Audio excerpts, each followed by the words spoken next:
জাগিৰোডৰ ডাবৰঘাটত স্বৰ্গা উৎসৱত জুবিন গাৰ্গৰ নামত তিৱা নবৰ। জাগিৰোডৰ ডাবৰঘাটত কৃষিভিত্তিক বসন্ত উৎসৱ স্বৰ্গা উৎসৱ।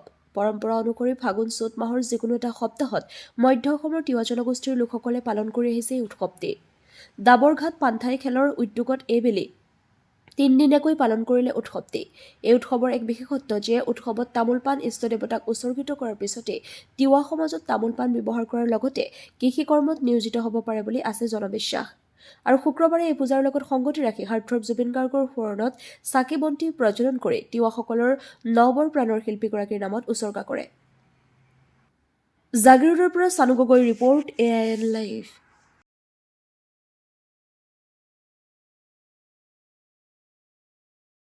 এই পৰম্পৰাগত ঘৰটো আজি উৎসৱ কৰা হ'ল, পালন কৰা হ'ল জুবিন গাৰ্গৰ নামতেই।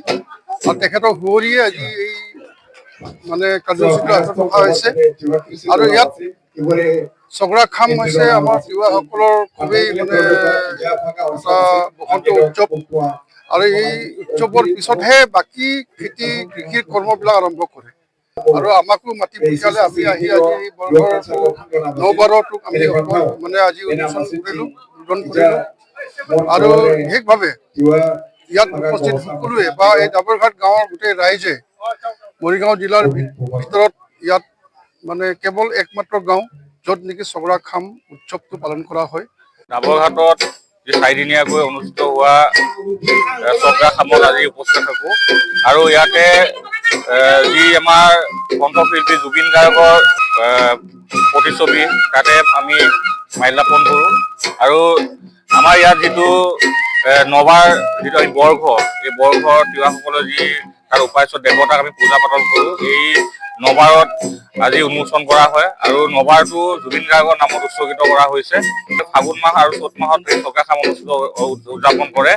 গতিকে মই আশা কৰিম আজি প্ৰতিটো অঞ্চলতে যাতে আমাৰ যি ছগৰাখাম এই বসন্ত উৎসৱ উদযাপন কৰিবৰ কাৰণে সকলো তিৱা জনগোষ্ঠীৰ ৰাইজক আহ্বান জনাম।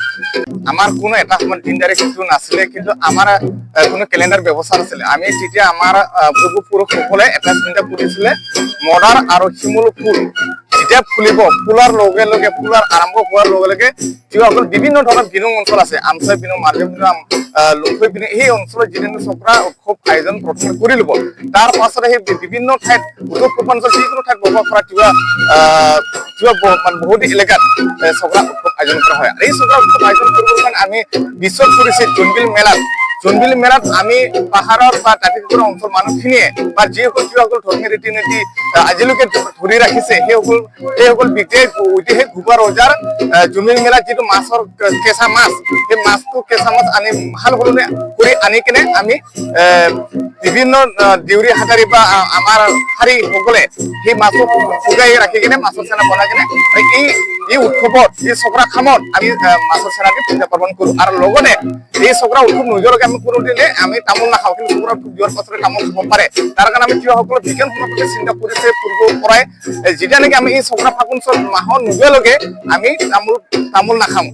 তিৱা ছাত্ৰ সন্থাৰ উপদেষ্টা ৰিমন আমচি ডাঙৰীয়া আজি আমাৰ এই তিৱা কৰ মানে 2040 চনত আমাৰ এই অঞ্চলত আহি কিনে আমাৰ জুবিন ডাঙৰীয়াই আমাৰ ইয়াত বানপানীৰ সময়ত তেওঁ আহি কিনে জুবিন গাৰ্গ সন্মানীয় চৰকাৰ শিল্পী ডাঙৰীয়া আহি কিনে এই অঞ্চলত তেওঁ নাৱৰ ব্যৱস্থা কৰিছিল। আৰু আমাৰ গাঁৱত এখন নতুন নাওখন দি দিছিলে।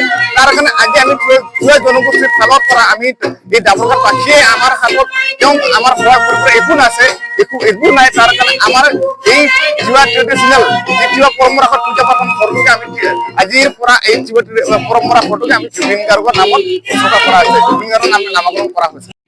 যিকোনো খবৰ আৰু বিজ্ঞাপনৰ বাবে যোগাযোগ কৰক 7896121996।